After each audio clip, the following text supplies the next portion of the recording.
Hello दोस्तों, स्वागत है आपका अपने यूट्यूब चैनल पर। जैसा कि पता है कि एसएससी जीडी का एग्जाम चल रहा है और एसएससी जीडी के हर एक शिफ्ट में एक पंचवर्षीय योजना के संबंधित क्वेश्चन आ ही रहा है। तो इसी को मद्देनजर रखते हुए आज हम पंचवर्षीय योजनाओं का टॉपिक लेकर आए हैं, जिससे बाकी बचे लोगों का कोई भी क्वेश्चन ना छूटे। ठीक है, तो स्टार्ट करते हैं अपना आज का वीडियो।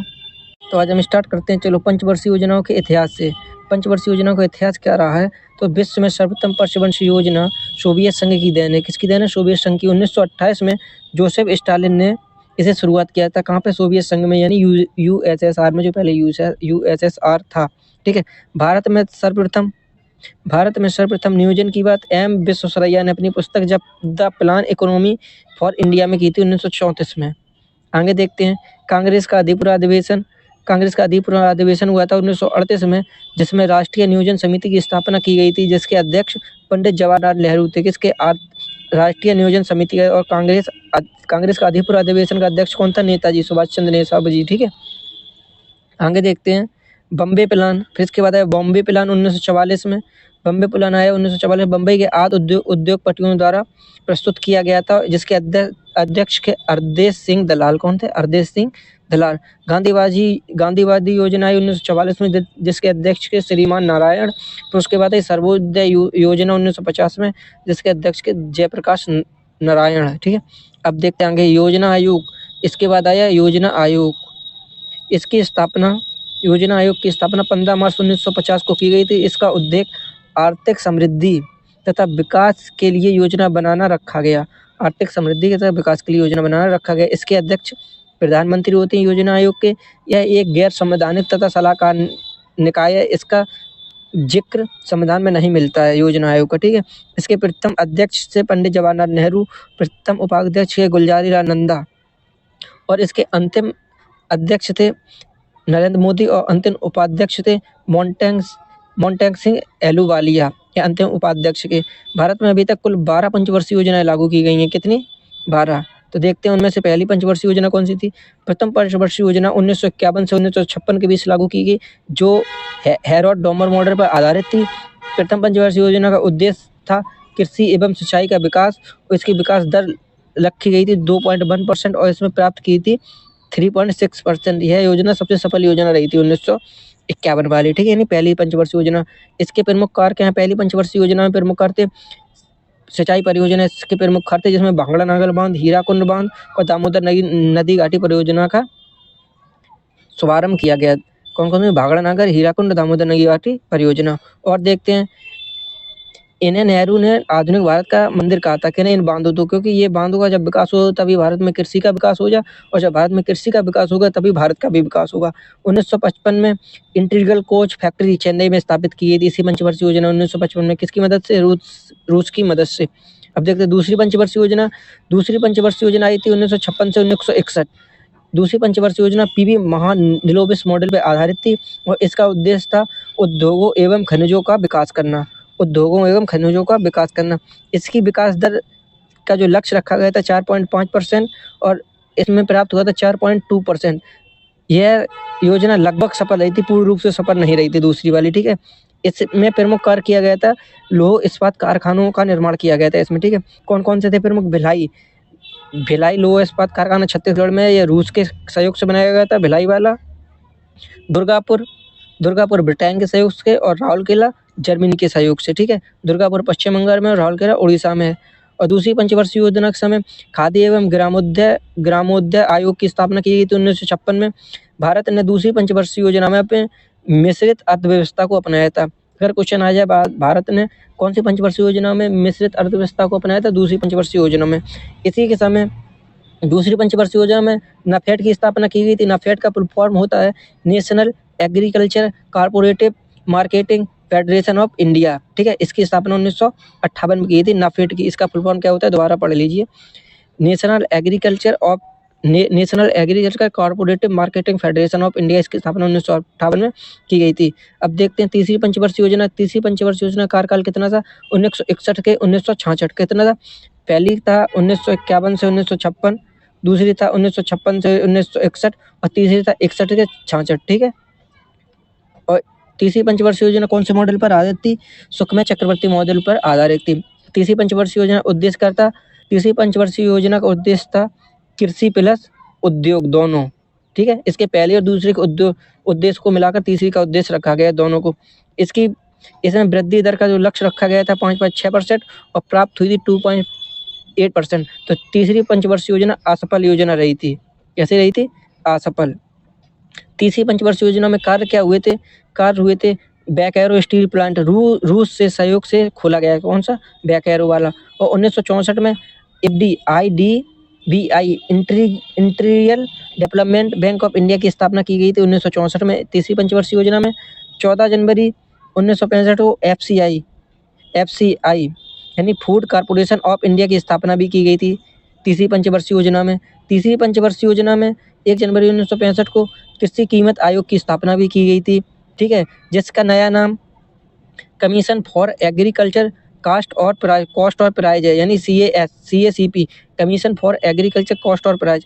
इसका CACP का मुख्य कार्य होता है MSP की अनुशंसा करना। भारत में वर्तमान में 22 फसलों के लिए MSP दी जाती है तथा गन्ने के लिए FRP दी जाती है, जिसका फुल फॉर्म होता है फेयर एंड रिम्यूनरेटिव प्राइस, ठीक है। अगला, ये तीसरी पंचवर्षीय योजना जो असफल रही थी, इसका मुख्य कारण था 1962 में भारत पाक युद्ध हुआ, 1965 में भारत चीन युद्ध हुआ, 1965-66 में अकाल भी पड़ा, ठीक। इसी वजह से तीसरी पंचवर्षीय योजना सफल रही थी।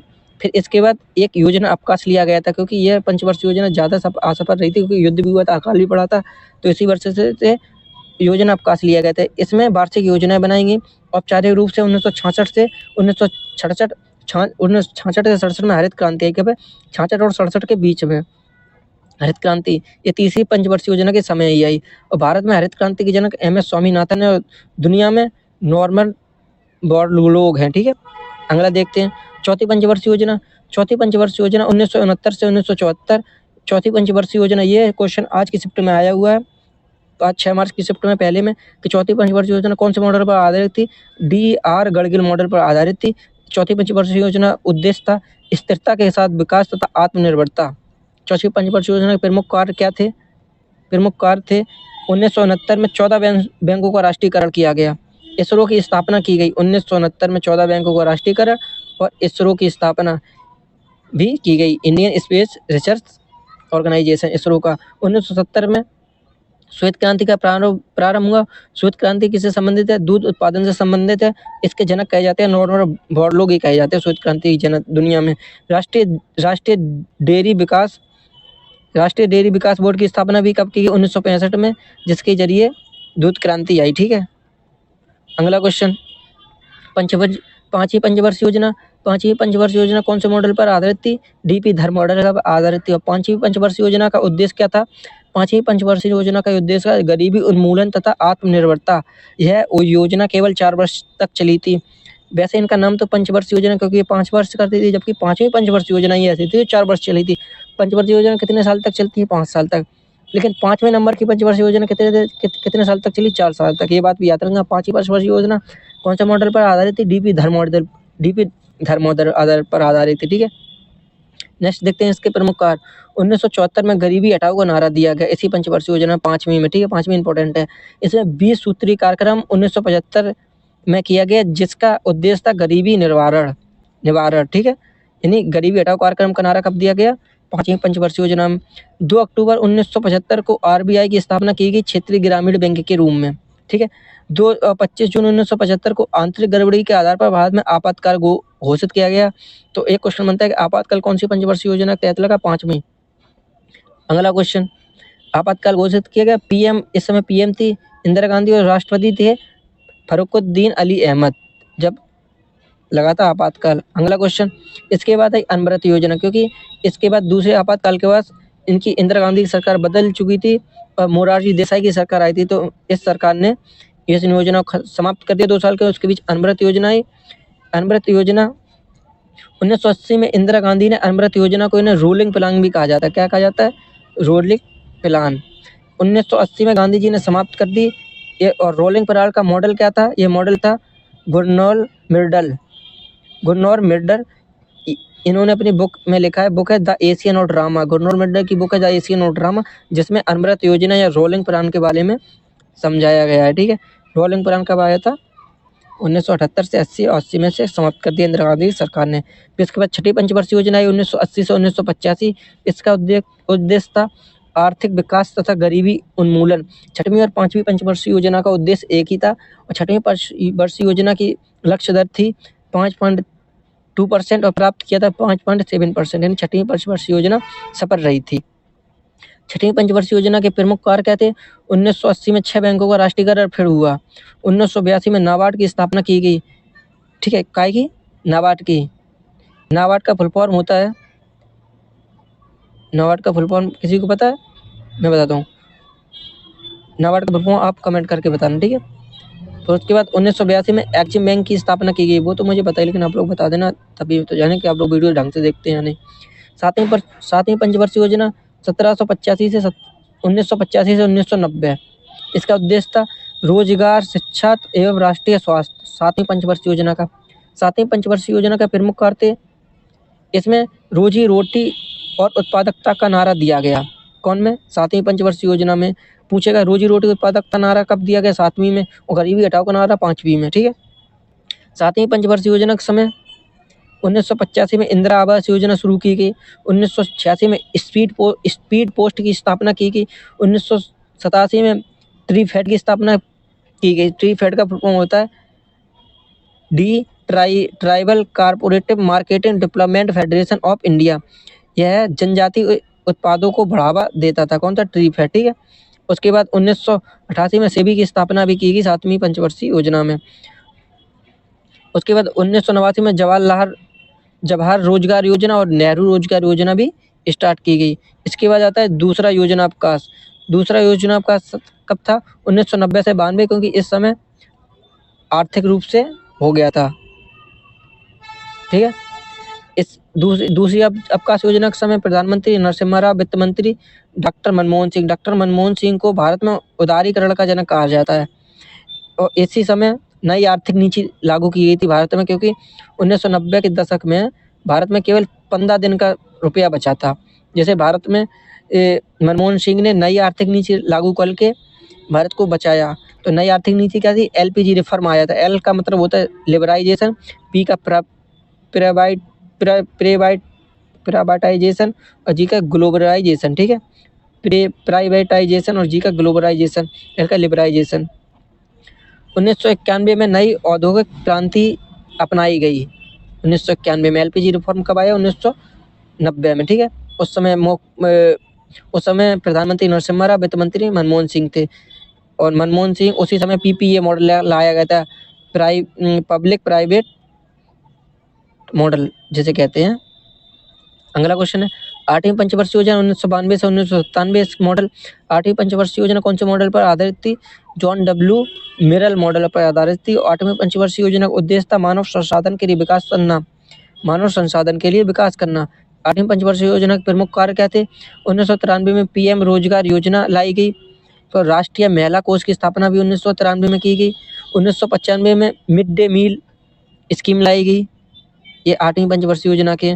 उसके बाद 1995 में भारत WTO का सदस्य बना। WTO का मतलब है वर्ल्ड ट्रेड ऑर्गेनाइजेशन, यानी विश्व व्यापार संगठन का सदस्य बना 1995 में। ये क्वेश्चन भी पूछा जा चुका है। अगला क्वेश्चन नौवीं पंचवर्षीय योजना 1997 से 2002। नौवीं पंचवर्षीय योजना का उद्देश्य था न्यायपूर्ण वितरण तथा समानता के साथ विकास।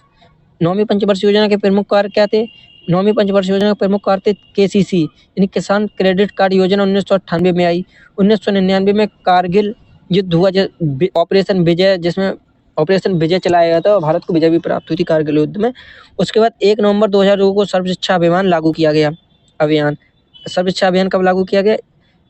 1 नवंबर 2002, तो नौवीं पंचवर्षीय योजना में। अगला क्वेश्चन अगला देखते हैं 10वीं पंचवर्षीय योजना 2002 से 2007। 10वीं पंचवर्षीय योजना का उद्देश्य था सामाजिक न्याय तथा समता के साथ आर्थिक विकास। इसके प्रमुख कार्य क्या कहते हैं? 2006 में मनरेगा की शुरुआत की गई।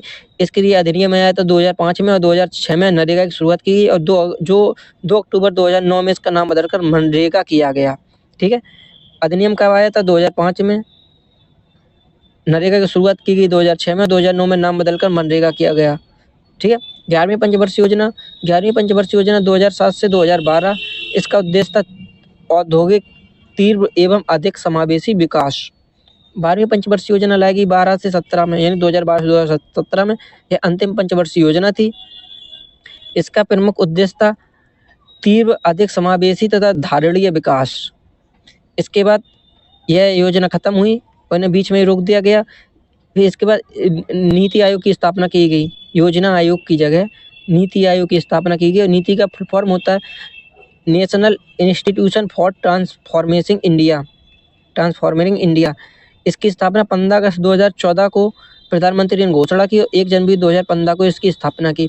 यानी 12वीं पंचवर्षीय योजना कब खत्म हुई थी? 2017 में। खत्म कब होगी? 2015 में। और योजना आयोग की जगह नीति आयोग बनाया गया। नीति आयोग भी योजना आयोग की तरह एक गैर संवैधानिक तथा सलाहकार निकाय है। यह सरकार के थिंक टैंक के रूप में काम करता है। नीति आयोग, इसके अध्यक्ष प्रधानमंत्री होते हैं। इसके प्रथम अध्यक्ष नरेंद्र मोदी हैं, वर्तमान में भी नरेंद्र मोदी ही हैं। और प्रथम उपाध्यक्ष अरविंद पनगड़िया हैं। कौन? अरविंद पनगड़िया। अरविंद पनगड़िया भी वर्तमान में ही वित्त सचिव भी बने हैं। ठीक है। दूसरे उपाध्यक्ष थे राजीव कुमार, तीसरे उपाध्यक्ष थे सुमन बेरी। तीसरे यानी वर्तमान उपाध्यक्ष कौन है? नीति के आयोग के सुमन बेरी। पहले सीईओ के थे सिंधु श्री खुल्लर और दूसरे सीईओ थे अमिताभ कांत और तीसरे सीईओ कौन बने हैं? परमेश्वरन अय्यर यह भी वर्तमान में सीईओ है। इन्होंने अमिताभ कांत का स्थान लिया है। ठीक है। तो थैंक यू दोस्तों, बस इतना ही था। अगर आपको वीडियो अच्छी लगी हो तो कृपया कमेंट और लाइक करके जरूर बता देना। धन्यवाद।